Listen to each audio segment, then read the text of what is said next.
Yo, here we are, and here it is on a beautiful Tuesday. It's 8 p.m.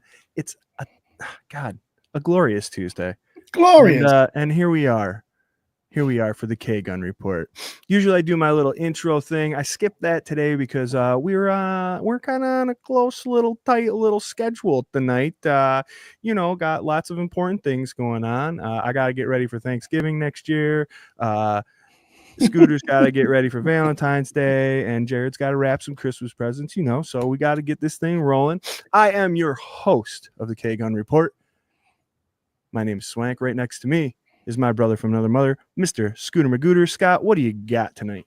What's up, guys? Hey, guys, therapy session today, and usually I drink beer for this, but for the regular wins, I drink beer, but for therapy, I need some whiskey. So we're going to talk about heavier, it. yeah. So I'm a little heavier, take the edge off a little quicker, but let's talk about it. Let's get over it, and we've got a huge matchup coming up. Some would say it's a Super Bowl preview, so let's do it. Some would say it's Juge Rochester. Below him is the guy that looks exactly like him. They have pretty much the same exact DNA, slightly different facial features, and a little bit of a personality difference, but glorious all on its own. My friend, you know him, you love him, Jerry Reed. What's up, Jerry? Hey, it's me, Jerry Reed. I thought it was good Sunday and Monday, but the more I thought about it, the more I need this therapy session with you guys. And I don't know why it's hitting me a little harder today than normal, but here we are, and let's talk about it. Go Bills. Well, the doc's in, and get your couches all stretched out and crack you a cold one. We are part of the Buff Fan Base Network, and super proud to be. As such, we are sponsored by 26 Shirts. Go to 26shirts.com. Give them all your money. Del Reed and the gang got the hottest threads available for your Bills supportive needs. Also, you're helping out a family in Western New York. It's win, win, win, win, win, win, win, win, win, win, win, win, win, Win. Let's get into the comments. Let's say hi to our people. What's up, fam? We got Corey Blaine. Let's go Bills. Defense needs to clean things up. We are still good and still a power ass team. Hell yeah, dude. I want to talk about all this. So let's get through a couple of these and then we can talk about all of this. I've seen a couple that kind of show, Swank. It might be. It just might be. I've seen some people that are, the Fire McDermott thing. Go ahead and throw those comments in, dude. By the time I get to them, because I'm not. I'll tell you. Spoiler alert: not there, dude. Absolutely not there.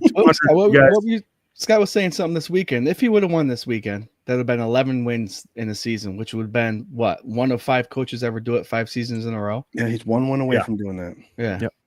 Yep. There's still. I mean, you got 4 games left. 4 games. Whatever. We got Mike V. Let's go Buffalo. We got Uncle Jane. What's up, Uncle Jane? We got Adam. Bring on Detroit. Hell yeah. Turn the page already. It is Tuesday. It's Turn the Page Tuesday here on the K Gun Report. There you go. We got the winner of the Color Rush Groot signed jersey, Mr. Alberto Rivera Jr., our boy Berto. I'm going to send that out in the mail tomorrow, so be on the lookout for that, brother. And Uncle Jamie, your stickers will be in the mail tomorrow. Hey, there you go. Mike V, it's 8 p.m. on Tuesday night. Where else would you rather be than right here, right now? Hell yeah. You got it, brother. The amazing Ellen Lawrence. What's up, Mafia? Let's go Bills. Hell yeah. Adam B, time for some healing. When I get that feeling. Nah, it's all right. It's funny. If you sing the first part of a song a Reed boy knows, one of them will finish it for you. That's a guarantee. I'll tell you that. That's a talent. we can't sing you the whole song. We may not even be able to tell you who wrote it, but we will sing the damn chorus for you. Like we own it for sure. And with lots of passion. We will. I love it. We got Cookie on. What's up, dudes? What's up, Cookie? Brother? Hey. Holy Jesus, this guy's on time, Mr. Buffalo Spurton. This is Sparta. Guys, love his setup. He posted that on Facebook this past week on social media. He's got the TV out. Oh, beautiful setup. Did you see the size of the grill with all them wings he had on it? Yeah. You know what's missing from that setup? The 3 of us. The 3 of us. We got to get out and visit him sometime just to watch the game at his place. I spoke with him a couple weeks ago, and we had discussed that. So nice. We had discussed that. All right, cool. Let me know. I'm there. Can't believe I'm on time. Mafia, mount up. Hell yeah. Love it. Adam says it's raining. Yeah, it's raining here too, man.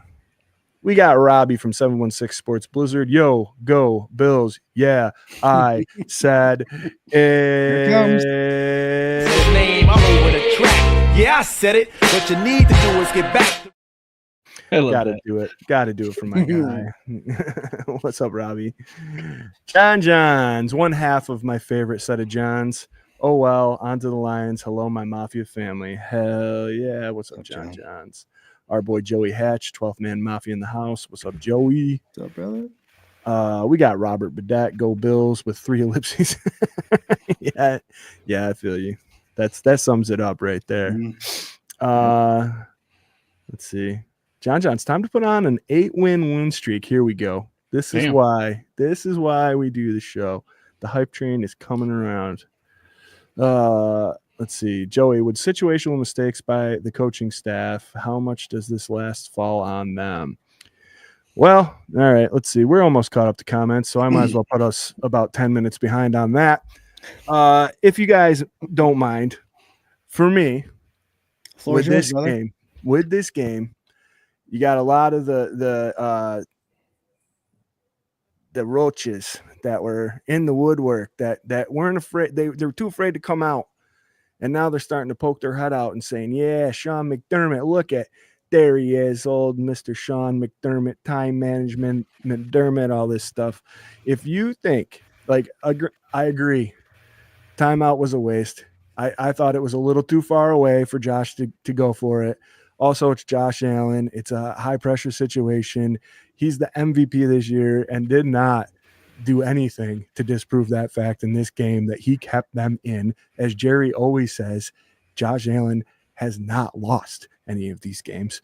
And that brings me to the real point. The real point is that the defense, okay, was not prepared for this game. And I'm not just talking about the players or the coach or the scheme. I'm talking about all of that. I'm talking about setting up a zone defense that you always play, and we preach on this show. You play your game and you play it dominantly and blah, blah, blah. They did the play your game part. The Rams knew every single hole, every single place. No pressure. Yep. No pressure. And this has been something I've been kind of on my high horse about for the last couple of weeks.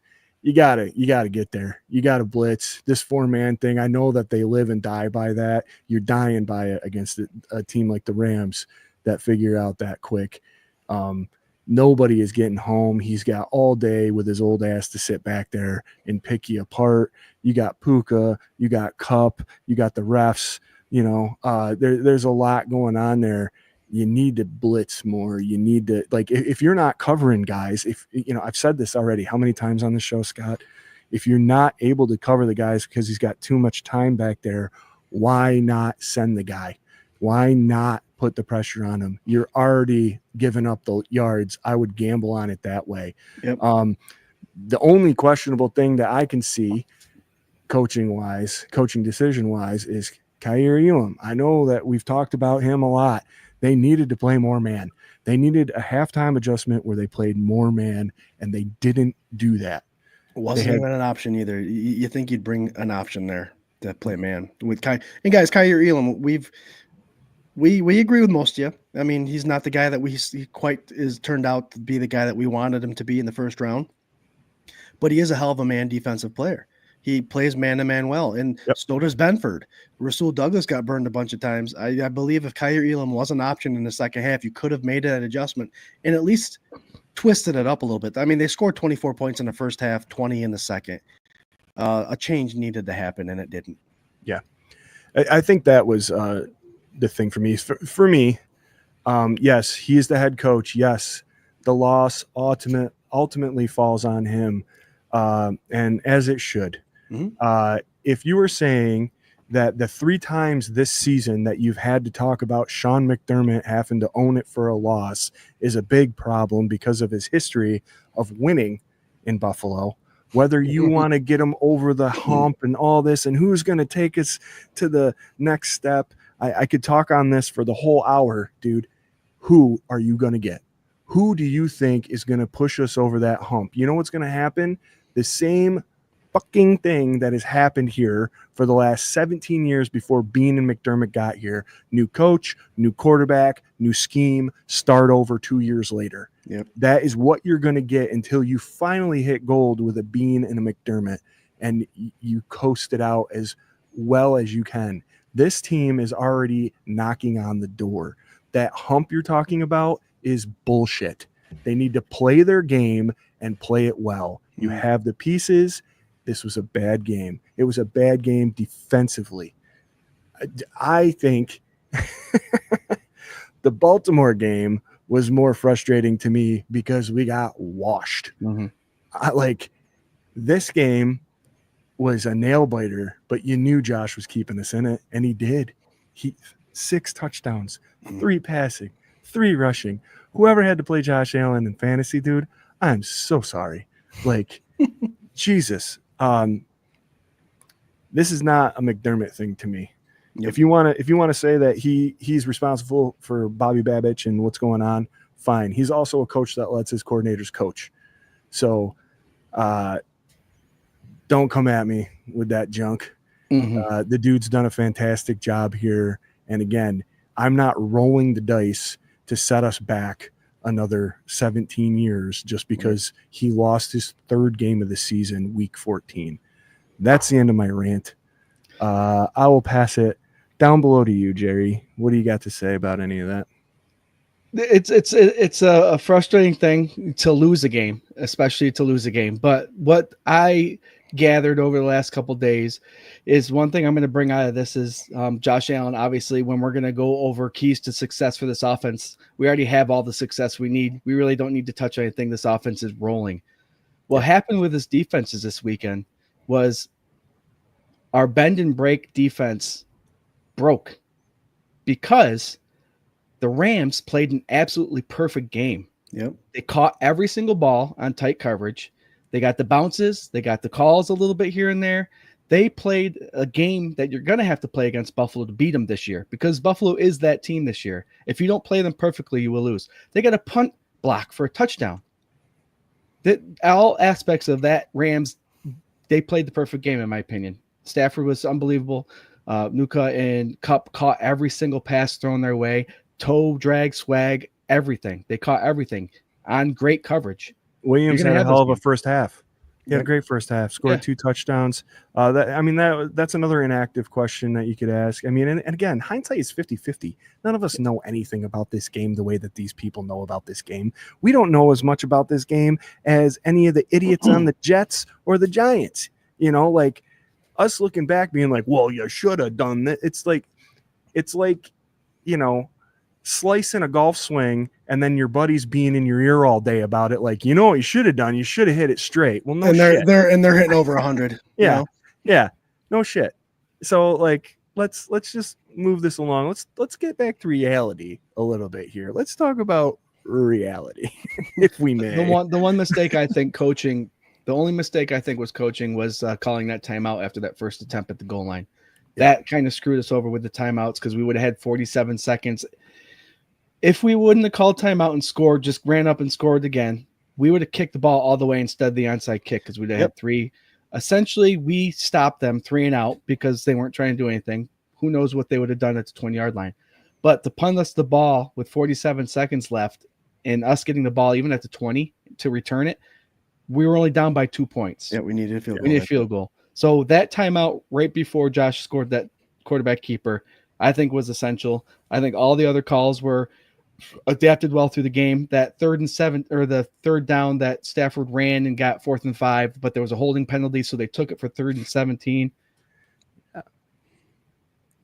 Eric was Eric, there. Yeah. So 3rd and 17, then they went for it again. They got 4th and 5, and then they ended up going for it on 4th down. People are saying they wasted 40 seconds there. No one knew that Detroit or they were going to go for it on 4th down regardless, because obviously they did, and they got the first down on that drive. We missed a false start, and they missed a legal pick. But what are you going to do? I mean, 40 seconds with 5 minutes left in the game isn't that essential, especially when it came down to the last couple seconds there. Hey, man, we're not the Chiefs. Yep. You're not going to get those calls, Nope. man. Even when the guy's grabbing the pad through the jersey and straightening it out, you're not going to get holding. Even when the guy picks a guy and then engages Air hugs before the son of a bitch. the ball is even caught. No, there's no PI for that. There's just, you gotta, I don't know. It doesn't matter. Consistency is what we missed on this game.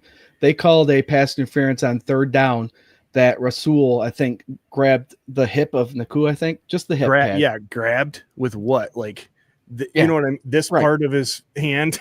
Right. And it didn't interrupt anything. No. It didn't interrupt the pattern. His hand was on his hip. His hip. Yeah, He didn't turn him. He didn't grab. Like, I agree 100%. Yeah, and that's what they're looking for. That's what they're looking for in the NFL. They're looking for grabbing and altering the pattern. And you're right, Jarrod. He did not alter that, pattern. but they called that. They threw the flag on that Cooper, but they picked it up. Not the Cooper one. I think they pick up the one I was talking about where they were grabbing the back pad. Is that the one? I think was that Cooper? Yeah, Mari Cooper. Yeah. Oh, Amari. I'm sorry. Yeah. I thought you meant Cooper Cup with the pick. Two That's Coopers, where I Jarrod. thought you were No, going. no, Amari I'm Cooper. sorry. There's so many blown calls. I just can't. I can't keep track. Yeah, whatever. I mean, here's the thing. That game should have been won before any of this mattered. I'll say this in hindsight again, like Sam Martin did not look comfortable when he was out there punting that ball. He was fidgeting and he was whatever. And I probably would have called a timeout there, and I probably would have gave him a second and maybe readjusted the protection slightly. Man, Reed Ferguson got blown up on that play. I've never seen him get knocked off his ass like that. I thought you couldn't hit the center. To be honest with you, I thought that was a rule. Yeah, I have no idea. You can't cover the center. That might just be field goal. Okay. Okay.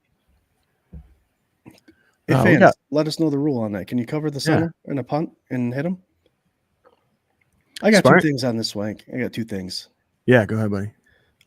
The first one is I've seen a lot of narrative about the penalties, and here we go. Bills fans complaining about penalties, and we've said this before on the show. It's not about when the penalty. It's not about the penalties itself. Whether you're going to miss it, no call, or you have a phantom penalty that you're calling that hurts the team. It's the timing of it all. It's the timing. So when the horse collar tackle, I didn't think it was a horse collar on Josh Allen got called. That was in the first quarter. The Rams have 3 quarters to make that up. Whether it's doing something, having a longer drive, scoring a touchdown field, you have a lot of time to make that up. When it's the last drive of the game and you miss a false start, a flinch and a false start, there was 2 and 1, and then you miss that offensive PI and holding, all in the same drive, all on the last drive. It's all about timing. And this is where the referees are able to manipulate the game. It's not the bad calls during the game. It's the fourth quarter ones that the Chiefs have obviously benefited from, but it's the timing of these penalties, I think, is the most annoying. And that's what a lot of fans are arguing about. It's not necessarily throwing the flag. It's when it's happening. The other thing, I do believe that timeout was a bad call, but that timeout would not have been used if the Amari Cooper catch or PI was called, and the Bills didn't have to waste 2 or 3 more plays to get down to where that ball would have been if they called the appropriate penalty. I will defend McDermott on the third down call, the false start, guys. There's a lot to look into it. They're going to go for it on 4th and 7. McDermott's mindset behind that is let's drop him back 10 yards, 3rd and 17. We have a better chance of maybe defending it and making it a 4th and 10, a 4th and 12. Then they're going to have to punt or kick the 60-yard field goal. I can see where he made that decision. The problem I have with it is I don't think there was much communication with Babbage in that regard, because if you see the defense that was called, it looked like they played a 3 deep, and the umbrella defense that they usually use with the linebackers and all that stuff created an umbrella. They backed up 15 yards. So essentially they gave a cushion big enough to cover the amount of penalty yards that you took on that penalty. Something had to happen. Swank, you're right. We should have blitzed. Or you have 2 or 3 of those linebackers sitting just 10 yards at the 40 rather than at the 30. I think that was just a mishap between the head coach and the defensive coordinator. I'm going to accept the penalty. Do not give them that 10, 15-yard cushion that's going to give them those yards back. And then obviously we know what happens after that, the 4th and 5 false start that wasn't called, and then the holding that wasn't called. So it all is a domino effect, but I'm going to back McDermott. I understand what he was thinking, get these guys out of field goal range and force them to punt or kick a long field goal rather than you knew they were going to go for it on 4th down, 4th and 7. Well, this is where I'm at with all of that. Why is everybody getting upset? If he would have declined the penalty, they would have gone for it anyway. They were willing to go for it further back as it happened. And they were not going to kick a field goal there. So you take that chance. You take that chance, drop them back 3rd and 17. If they only get a 7-yard gain, then now they have to decide if they're going to go for it on 4th and 5 or 4th and 10. I think they would probably not go for it at 4th and 10. It was a chess game. Yeah. It's, like I said, hindsight, man. We can talk about it till we're blue in the face, just like Jim Graham said. We shouldn't have been in that position in the first place. We just got our ass handed to us. Yes. I would say, Jim, our defense got our ass handed to us. Yep. I think that offense, anytime you're putting up 42, you should win. Literally, there's never been anybody, right? Isn't that the stat? No team has ever lost putting up that much. 42 points without a turnover. Without a turnover. Yeah, no team has ever lost until this last Sunday. Well, that's because they had no turnovers too. That was crazy. So I mean, I don't know. The last thing I want to say about it, and I want to move on, and we're rolling right through. There's 532 of you guys hanging out. It's 8:24 p.m. Eastern Standard Time. We're here right until a hot stop at 9 o'clock. But keep the comments and stuff coming. You guys are killing it on a nice therapy Tuesday. The one thing I want to say is I want to remind everybody of the Hail Murray and that game. And that was a bad game, and that was a bad thing that happened at the end of that game.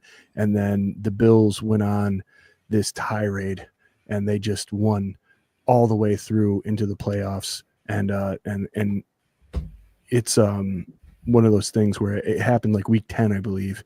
We're in week 15 now. Maybe we needed a game like this. Maybe we needed something to open our eyes, and maybe you go into Detroit and you lay the lumber. And you get it done. I think there's nothing wrong with an eye opener. There's nothing wrong again with the way this offense played this game. And if you got a great offense like we have, I think you're always in it. And the defense. I think everyone would agree you'd rather have the eye opener now than in the playoffs. Absolutely, yeah. It doesn't matter now. Yep. You're already in. We want to see them win everything.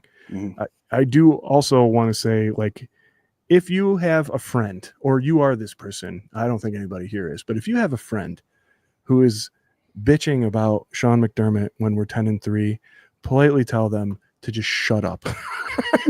You can add some explicits in there if you'd like. Yeah, dude, I can't. I lived it. Maybe it's just like, I don't know if it's privilege. Like, I don't know if it's like a different generation. I don't know what it is, dude. But like, I think you said it a couple months ago, Swank, when the Bills started out 3-2. Would you have fired Marv Levy? Yeah. Because McDermott is on a better winning percentage than Marv Levy is. Yep. So would you fire Marv Levy? Would you be asking for his job? No. They brought him back, in fact. Yeah. To be a GM. So right. I just yeah. Let's see. Eric says our defense got held left and right with no flag. I heard refs got suspended. Yeah, so this has come up a couple times. I think Adam might have said something about it too. Yep. I saw the little blurb. I don't know. Welcome, Eric, by the way. New names. Love seeing new names on the broadcast. It's like every time I've seen it, because I've seen it a lot, it's never a reliable source that it's coming from. I have not seen anything from a reliable source with that. Yes. Yeah. I've seen a lot of like little blurps on Twitter. Read more. Click here. Yeah. I don't know. I don't think the NFL would do that right now, because that would be admitting blame, right? And then you'd be. And those refs still have games to ref. Yes. Yep. You'd see it on ESPN. Yep. I don't think you see those refs in the offseason, like the playoffs. I don't think you see them in the postseason. They'll go through and grade them. But we'll see. Unless I see something concrete from like a credible source, man, I don't know how much weight I'd put in that. That might just be some clickbait. But I'm seeing it all over, like you said. I'm seeing it all over the place. Just not reliable sources. Yeah. Let's see. We got these folks. They're wanting to move on to Detroit, and we're getting there. Yeah, let's do it. Guys, 572 of you viewing in right now. Appreciate it. Thanks for tuning into the K-Gun. We are on the Buff Fan Base Network and super proud to be. Go support 26shirts.com. They are the best in the whole world. Give them your whole paycheck. I know it's Christmas, but give your kids all 26 shirts. They would love them. 26 shirts. Uncle James says plan for St. Brown, Montgomery, Gibbs, and Porcher. Also, they will go for it on 4th down. Yeah, Dan Campbell, man, that I think is his Achilles heel. I would compare Detroit to a slightly more talented Chief team right now. I know that they're physical, I know whatever, but I think they can get got, and I think there are things to be had there. Scooter, why don't you start? Let's start with the problem, man. What does this Bills defense need to do to turn it around against a rolling Detroit team with a high-powered offense? I'll start off by saying this. This was a rough loss for the defense, a rough performance for the defense, and the fans saw it. The defense, we obviously knows that Babbage obviously has a lot to do with preparing for something like this. This game coming up is detrimental to the confidence in not only the Buffalo Bills defense, but in the confidence of the Bills Mafia. I'm not saying we got to win the game. I'm saying we got to be part of the game, like close game, play these guys tight, show that your defense is focused and you're able to actually compete with these guys, because I tell you what, they have everything. They won a game with Goff throwing 150 yards and no touchdowns by like 40 points at some point this year. They've got an offense that the two-headed monster in Montgomery and Gibbs, they have almost 200 carries apiece, so you don't know who's getting the ball. There is a lot of single back formation, so obviously whoever's in the backfield is going to be touching it. But these guys are putting up numbers like you wouldn't believe for a dual running back. One's got 1,000, the other one's coming in close. And we know the issues that we've had against the run. I mean, it's evident. Kyron Williams did a good job this past week, and I'm not sure if a Jordan Phillips guy is someone that's going to make the difference. Obviously, he was on a practice squad, not the practice squad, but he was inactive this week. But he's a big body that you might want to put in there this week instead of Dwayne Carter. Love Dwayne Carter, rookie, doing really good, but we need the experience in there now. But this run game is going to set up for the Laportas of the world, for the St. Amon Browns of the world, and Goff is someone that could find those guys. We've played Goff plenty of times, Swank and Jarrod, and every time we play Goff, what's the first thing we say? 4. You put pressure on Goff, he is jacked up. I thought you said golf. Oh, golf. But we've always said it. We played him with the Rams. We played him a couple times with Detroit, and he is a quarterback where if you bring pressure and frustrate him, he will turn the ball over and he'll make mistakes. So I think keys to defensive success is that we know that our front four, we struggled against the Rams line, just bringing forward. We could not get to a quarterback that's been sacked almost 3 times a game. We cannot bring the same intensity, the same defensive game plan as far as that front seven go this week against Detroit. We need to be aggressive, hone in some run blitzes and hone in some pass blitzes and hope that you get more than half of them correct. I think bringing the blitz, bringing the pressure is not only going to motivate this defense, but possibly set the tone for a game that this Bills defense desperately needs to bounce back, like I said, to bring confidence to the defense and to bring confidence back to the Bills Mafia. I like it, man. I'm right there with you on a lot of those takes. Actually, a little tidbit was going to be activate Jordan Phillips. I don't think you want to get rid of Dwayne Carter, but I think activating Jordan and making room for him. Maybe it's Austin Johnson. Then you need to bring him in. Somebody, somebody. Yeah, absolutely. So yeah, good take. Jerry, what do you got, buddy? What do you think? What's this defense got to do? Yeah, Scooter, you mentioned you started out with you think that it could be detrimental to having this Detroit team coming in right after this Rams team. But as you were talking, I was kind of getting excited because here's the thing. We take this loss now, like you said earlier. We want to take it now to figure stuff out than later. Having these two offenses come in, they're kind of similar. They have a great experienced quarterback. They have a great receiving crew. They have great running backs. One way did not work against the Rams. All right, now we got Detroit coming in. Babick, switch it up and see if that works against this team. You have 2 weeks to try 2 different defenses to see what works and what you can figure out the next half month. Good point. Let's see what happens. Let's see what they do. If they bring something totally different, a different scheme, more blitzes. If it works, boom, we needed that. So we'll just see. I think the defense definitely, like we say each and every week. Go ahead, Swanker. Oh, you just No, he's waving at Lisa. Just waving to Lisa. Lisa. Hi, Lisa. Jarrod multitask. See the comments come in. If you swing, okay, buddy. swing, I know, flashing lights, dude. But I think it's going to be, like I said earlier, the Rams played a perfect game. That's how you're going to beat Buffalo. If the Detroit Lions play a perfect game, then it's going to be a big high-scoring game again. But I feel like if the Bills can just continue to do their defense, bend but don't break, keep everything in front of them, make the tackles, then we're going to be successul. Tyler Rapp had a huge game this past week. Baldinger broke him down, and he was actually at the right place at the right time. Hamlin had 13 tackles. People were on him about missing tackles or being in the wrong spot, but he still had 13. Our safeties are playing well too. There wasn't anything over the big top, but there was a penalty that was taken back. So I think we're all coming together. Milano's playing better. Babbitt brings something different to this game to see if it works, and then we'll go from there. But we're 10-3, guys. We're AFC East champs, so we just got to figure out these little tweaks here and there, and then on to the playoffs. Yeah, man. What do these teams that are like 6-6 do? You know, I don't know. I remember being in that spot last year. Yeah. You know, how bad was everybody freaking out last year this time? You know what I mean? I know that was like a lot more pressure through like the whole last part of this season. Mm-hmm. Now, did you love McDermott more because he coached us into the 2 seed, or do you love, now everybody's hating on him because we're 10-3 and already secured a playoff spot, and we're, what? One team in NFL history has gone undefeated. Let's get real here. There's no other side of the grass here. To me, it's like Josh Allen. There's 3 or 4 quarterbacks in this league. There's 2 quarterbacks in this league that you really want, and there's 3 or 4 that you'd be like, yes, that's it. So 32 teams, take those odds. Calm down. Miami's taking 2 every time, though. Oh, absolutely, dude. Why wouldn't you? I'm glad. I hope he lives forever.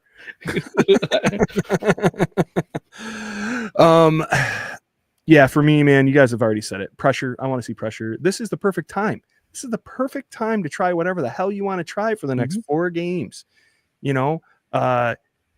Throw some more man in there. Throw some blitz packages in there. Screw with people. Even if you're not going to use them in the playoffs, try some stuff. Try some guys. Let's see what happens here.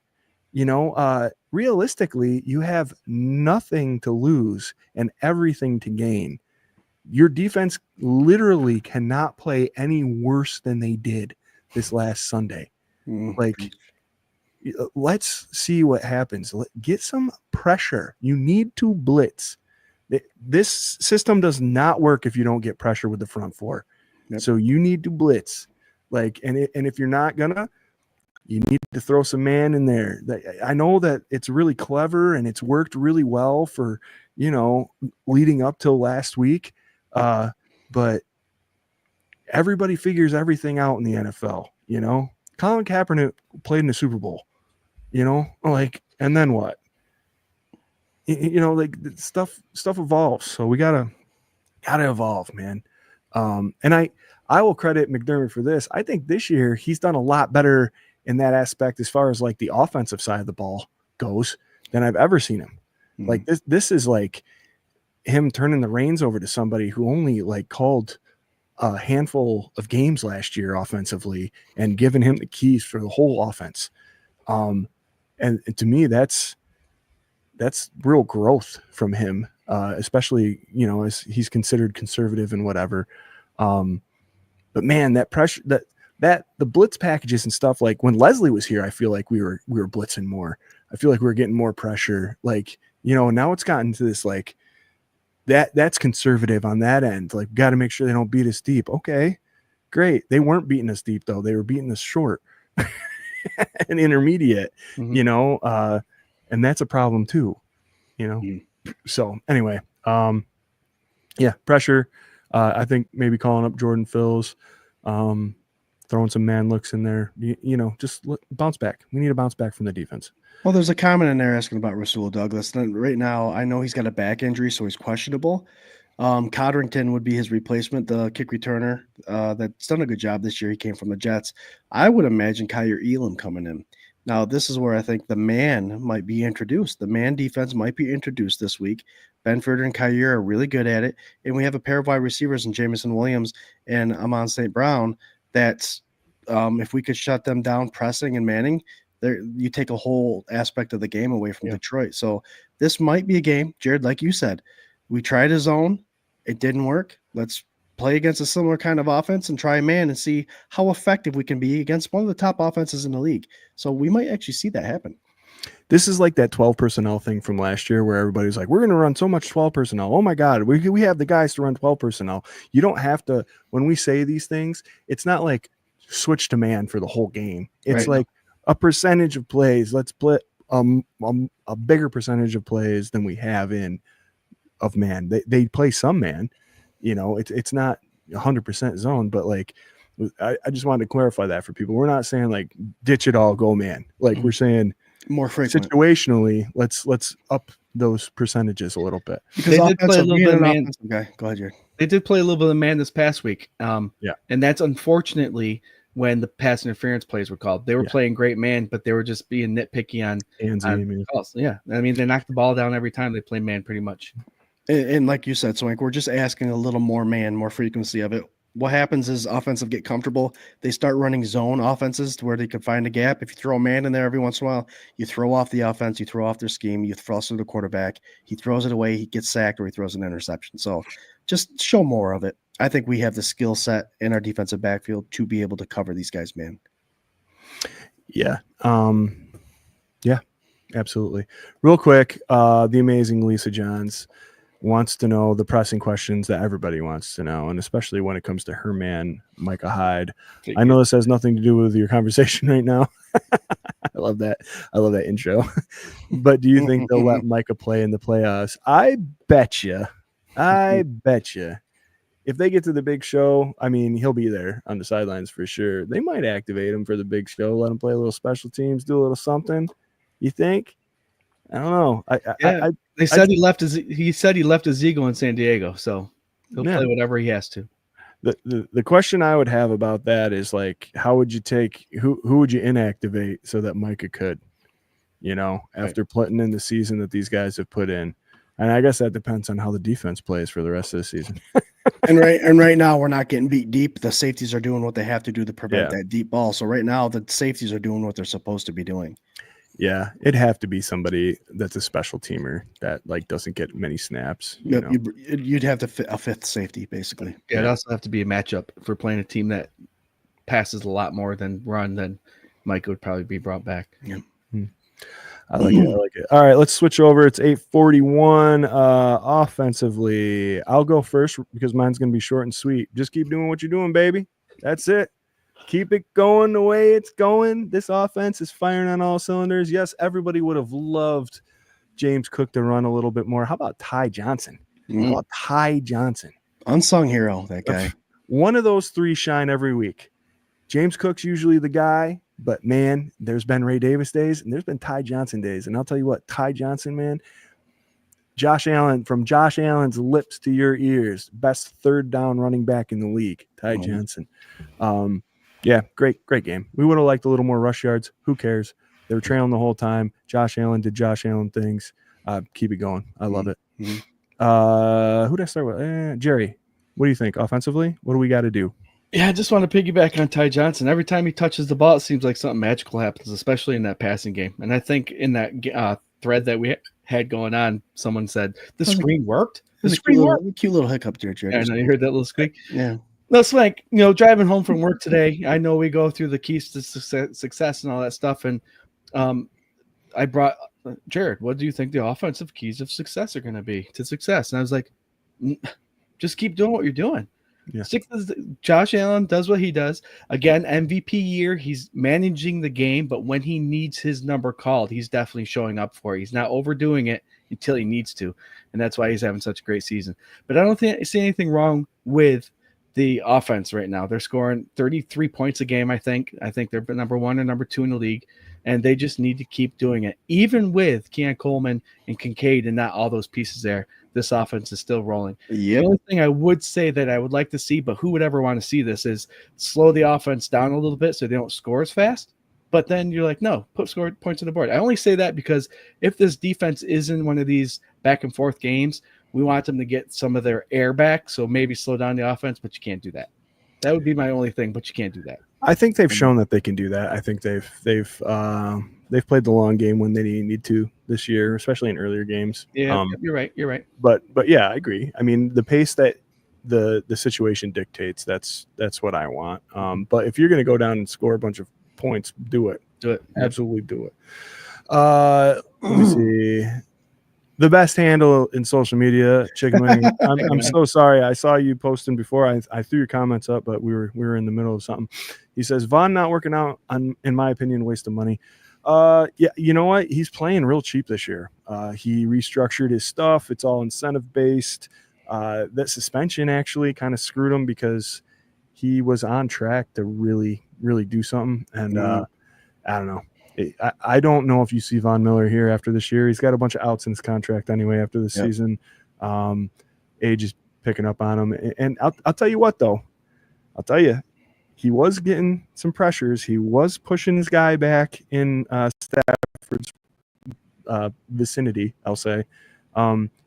He's still better than, a third-round rookie, I think, at this point. Right. So we'll see. And not only that's not just Vaughn, Chicken Wing, it's everybody else. Epinesa, Russo, all them, they aren't getting to the quarterback. No significant pressure was put on the Rams this week, and it's just not on Vaughn. I find that if you go back and look, I find that when they do blitz, you do see that when Vaughn is one-on-one, he's able to create a little bit of havoc, wreak some havoc. So I would like Vaughn obviously to show out more. Obviously, he's not. But I believe that the scheme in the last couple weeks have not provided the opportunity for him to do so. Rushing 4 does not work when they double team your best player, and that is Greg Rousseau. Greg Rousseau he has been erased. He makes plays off the side. If they decide that he goes one-on-one with a guy, he always gets within reach, and then he's double teamed, and that's it. True test this week. He's got Penei Sewell, one of the best left tackles in the NFL. Rousseau versus Sewell is going to be a big matchup. Yeah. Jim Graham says our defense has no identity. It does. Right now, it needs to be reworked. This defense, I will remind everybody, has worked against 10 offenses in the NFL with wins. I think it's okay. I am not crazy still about the bend, don't break. I want it to be dominant. I want them to intercept everything, sack everything, strip the ball, pick sixes all day long, of course, all that. But you got to kind of give them their due, I think, too. Well, their identity has been the bend about don't break. Their identity has been create more turnovers than we give away. That's been our identity. And like Jarrod said, we had no turnovers. We had no sacks. We gave up touchdowns rather than field goals. The Bills defense is a bend but don't break identity. Just nothing fell in their favor this past week. Nothing at all. Touchdowns were scored instead of 3 points. No turnovers, no sacks. So we did not have our identity against the Rams.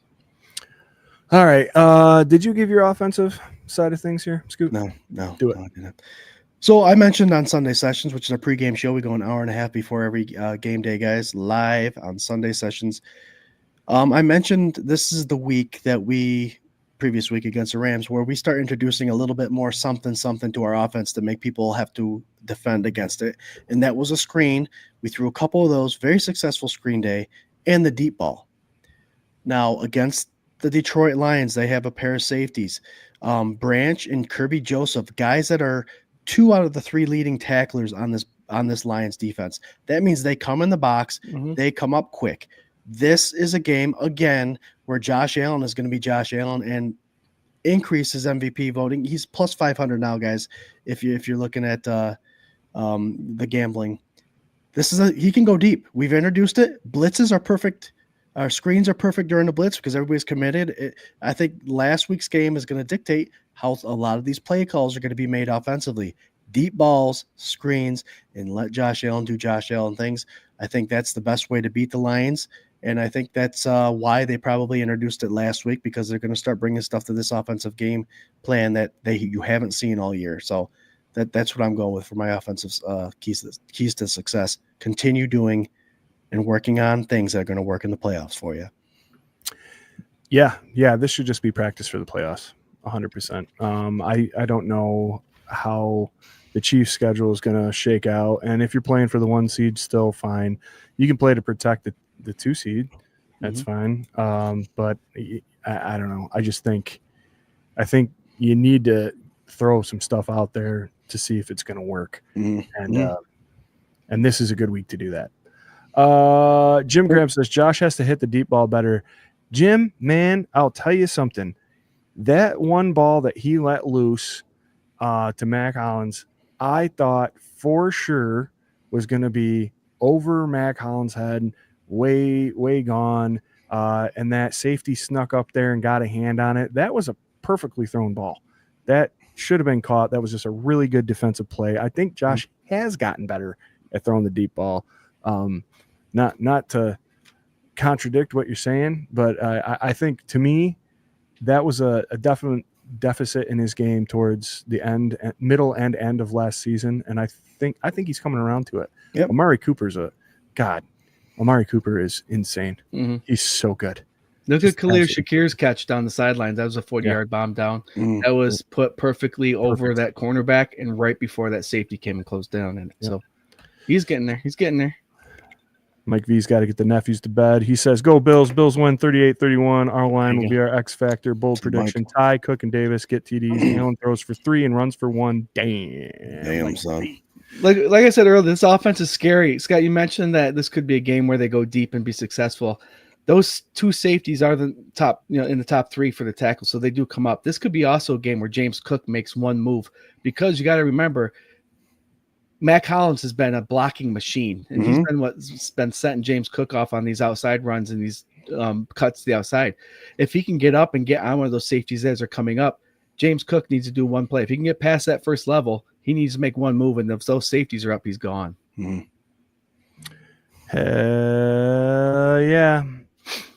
All right, guys. Hi, Julie. Go Bills. What's up, Julie? Work with Julie. She's awesome. She's been at the reinvention, the rager that we throw on. Helping out, right? Does our raffles and do all that stuff. So Julie and Carrie. Yep. Hi, Julie. Mega appreciate. Guys, let's go. What are we doing here for X Factors and score predictions? It's 8:50, Jerry, just to get you a countdown for your Easter celebration. Let's start with you. What do you got? X Factor and score prediction. So, yes, the offense, again, I think is going to just keep rolling. The X Factor is going to be this defense just remaining the defense that we've watched. I think them executing and playing the same defense and being consistent and just making a play. They have to get off of third down. I think the Rams were 11 for 15 on third down this past week, and 1 for 1 on fourth down. The Rams played a perfect game. I'll keep saying it. So just keep playing the game. Maybe we'll see something different this weekend. Maybe we won't. We'll see. But I think if the defense keeps everything in front of them, makes the tackles, keeps the tight coverage like they've been doing, unless the Detroit Lions play another perfect game coming into Buffalo, I think this defense will be all set. You have to get off the field on third down, though. That's the keys to success. That's the X factor. Get off the field when it's third, especially if it's third and long. You can't be giving them the first downs at third and long. 3rd and 3, 3rd and 2, that's hard. But the 3rd and over 5s, you have to get off the field. So the X factor is going to be the defense with that. Right. All right. Did you give a score? What was your score? Oh, yeah. This is, I think, 31-28. It's tough. I mean, I had a blowout last week. But again, we're seeing the same defense. You want that Spaghetti-O, huh? 31. I'm going to go 31. This is hold on. This is breaking news. For those of you that don't know, this is the first week in which the SpaghettiOs have not produced a 0 in all the weeks that we've been doing it. So you can go one of two ways, man. You could say it's over, the good times are over, or you could double down, buy right back into the SpaghettiOs. So what do you got, buddy? I'm going to stick with it, Swank, only because you mentioned something this past weekend on Sunday session that made sense. 31 Buffalo, 28 0. Detroit. I like that. I like that. Adam's X Factor is God. There's your O. There's your O. 34-28. Charlotte says 34-28. A lot of 34-28s. X Factor D line stiffens up and is a factor. I love it, Charlotte. Charlotte, you had a great comment earlier too. Good to see you here. Let's see. John's Josh Allen X Factor on offense, Groot on defense. I like it. Chicken Wing, my boy, 27-17 Bills. Lonnie says 36-24 Bills. Scooter Magoo, give us your X. Give us your skur. You know, it's the offense is doing fine. So I think the biggest X factor this week is going to be Bobby Babbage. It's going to be how do you confuse Goff? And that's I think is going to be the biggest thing because he's the quarterback. He's the leader of that offense. He's making all the right calls. Confuse Goff. Is that what you're going with there, buddy? Babbage. Yep. Babbage. And the reason I say that is because I want to see balls thrown to the sideline out of bounds. I want to see Goff dropping back, not getting the read or defense that he thought he was getting. And we talked about the whole zone versus man defense and throwing the ball, getting rid of the ball, not seeing any of the calls that he was preparing for. It's time to get cerebral as far as the defensive coordinator goes. We need to get into the head of these offensive coordinators. We need to get in the head of the quarterback. So that's going to be my biggest factor. That is what's going to bring confidence back to this Bills defense, and that is what's going to bring confidence back to the Bills Mafia watching these games. Babbage, make a change. You saw what happened last week. We want to see that you are professional and you can make these changes because you are going to see a similar offense. So make that change. That's the X factor. Be the change, Babbage. Did you score? I am going 30-20. Doubling up. 0. Yes. You're going doubling up because they missed one. I like this comment right here by our boy, and I dare say, contributor, Mr. Corey Blaine. Do you give up on Allen when he throws a pick?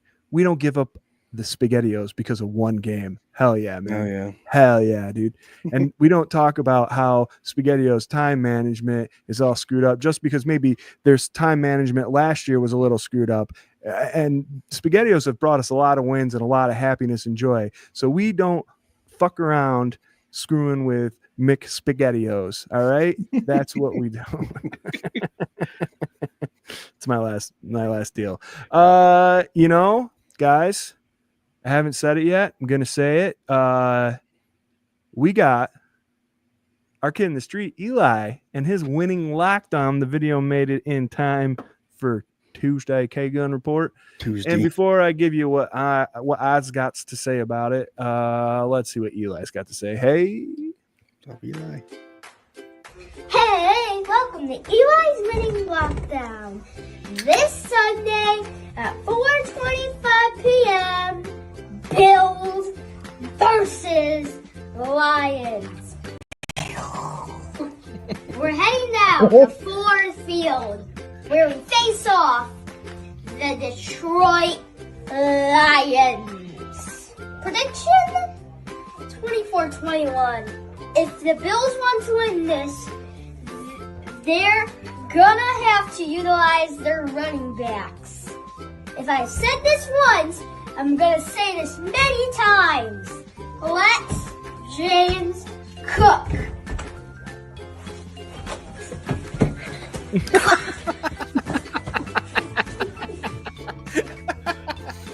Shout out to Kyle Brandt for this amazing Angry Runs t-shirt. Shout out to James Cook, my favorite current Bills player. Nice. Shout out to 26 Shirts, official retailer of the Bills Mafia babes.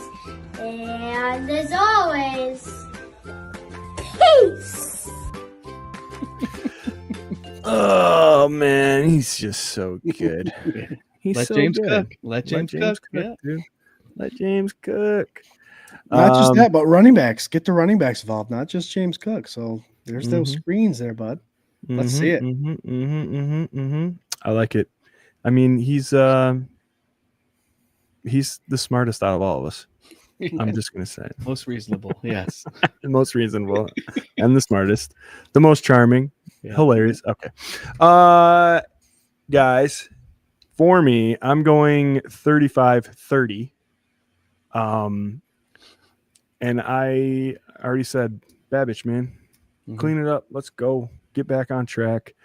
I don't think that we would be having the same conversation if the Bills lost in any other fashion than the way they lost. It was so glaringly and blatantly that the defense couldn't hang last week.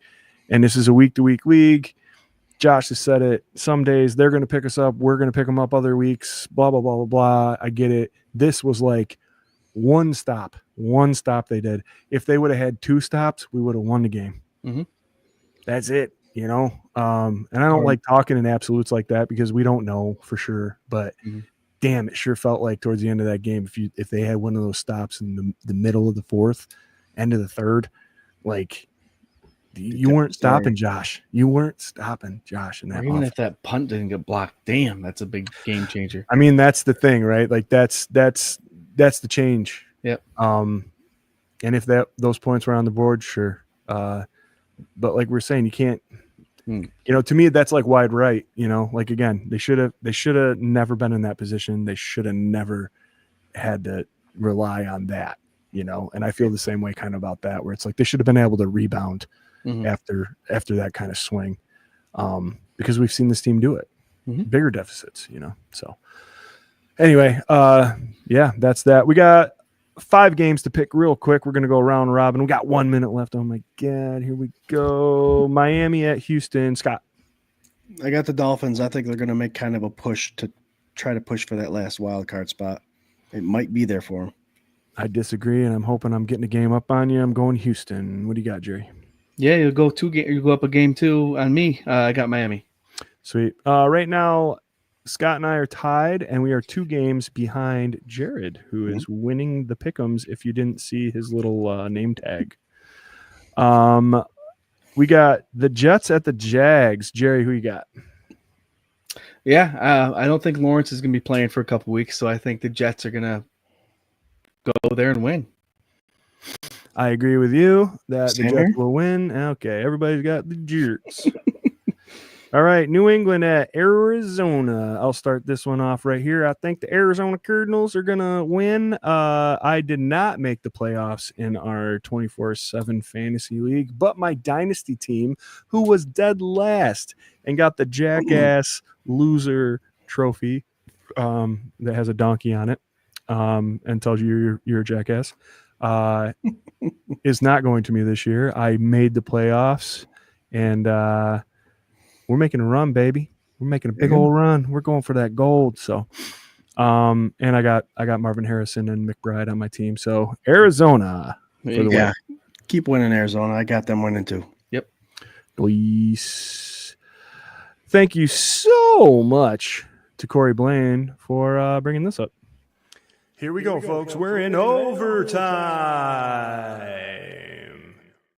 That's right. We're in overtime. I said we were going to be done right at 9. We're almost there. I'm really sorry, Jerry. Here we go.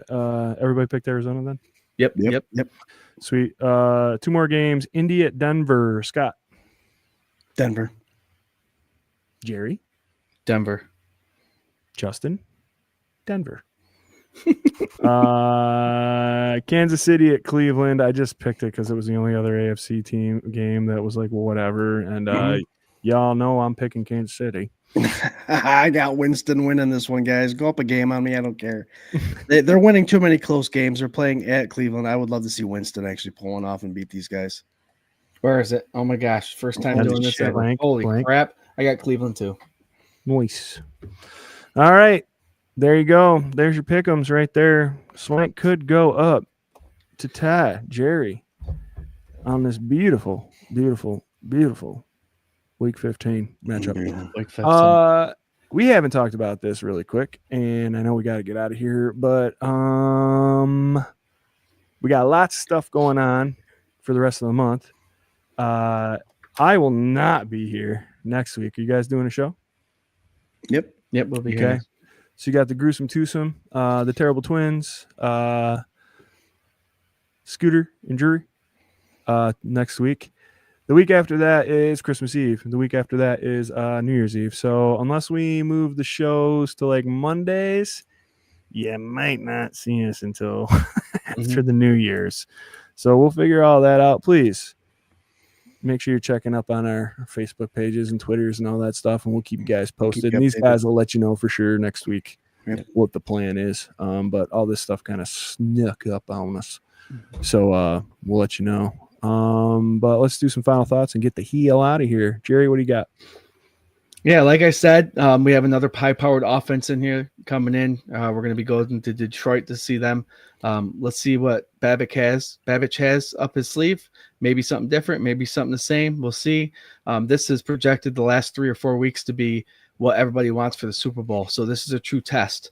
Let's see what the Bills can do at Detroit, and let's see what kind of game they can bring.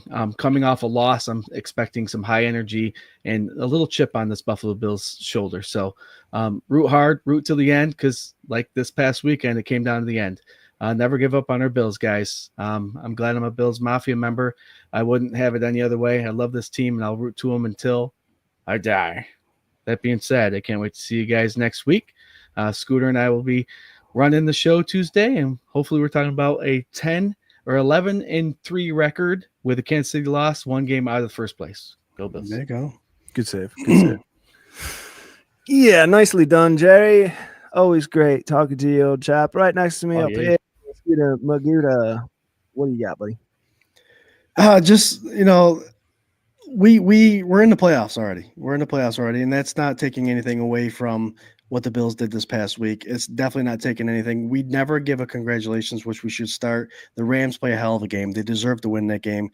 They put up a show that is very respectful. They are an NFC playoff football team. They were where we were last year, fighting. This was a playoff game for them. And so the Buffalo Bills, I think, quickly have to realize that from here on out is a playoff game for them. This week, I think, holds more more ground, more breadth than the last 3 games what we play. This game is going to not only give confidence to the Bills defense and the Bills team, but it's going to bring back confidence to the Bills Mafia, which we should not lose any of that confidence, guys. Who cares if we get the 2nd seed? The Kansas City Chiefs were the 1st seed. They won't last long in the playoffs. I honestly don't believe that, because they won't be able to get away with what they've been able to get away with for the playoffs. They definitely won't.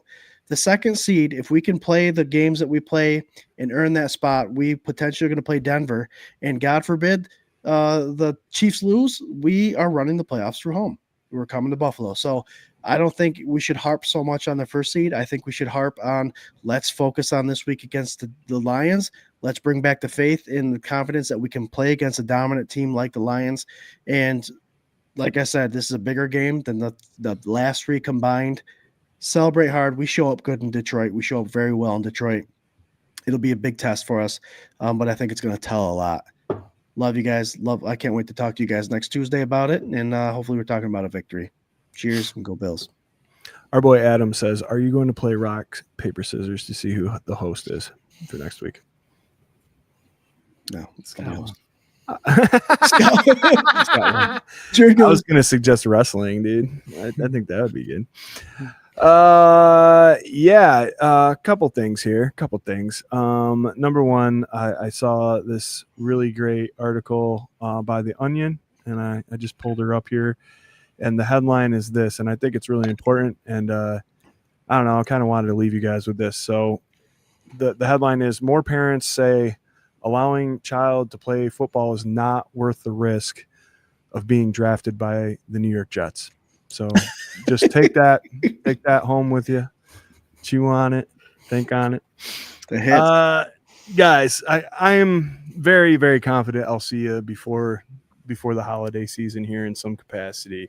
Definitely for Sunday sessions, that kind of thing. But really, please know that We love the hell out of you. We hope you have a happy holiday. Appreciate the 840 of you that tuned in tonight to get your therapy session after a loss that, you know, I don't know, man. It sucks, but it still doesn't feel like as bad, I think, as like maybe those ones before 7-8 years ago. So just enjoy them. Enjoy all this time. This is a hell of a game that we're gonna see this Sunday. Yep. Let's see if they can turn a corner. Wouldn't it be something if they turned a corner against the best team in the NFL? Wouldn't that be something to talk about on Tuesday with these two goons over here? Huh? Guys, check out Sunday sessions, hour and a half before kickoff every Sunday, Monday, Thursday. This week it's at 3:00. It's myself, Scooter Magooter, and Ryan Thomas of the Thomas Takes Sports Podcast. Excuse me. And don't forget, tune in to K-Gun right here every Tuesday, 8 p.m. Eastern Standard Time for the three of us. Next week, the two of them. Good times. You know, great oldies. Love you guys so much. Go Bills. Congrats to all those that made the playoffs in fantasy football. Go Bills. I don't play anymore. Go Bills. He doesn't play because he thinks that the scoring's unfair. My player never does good. Boo. Go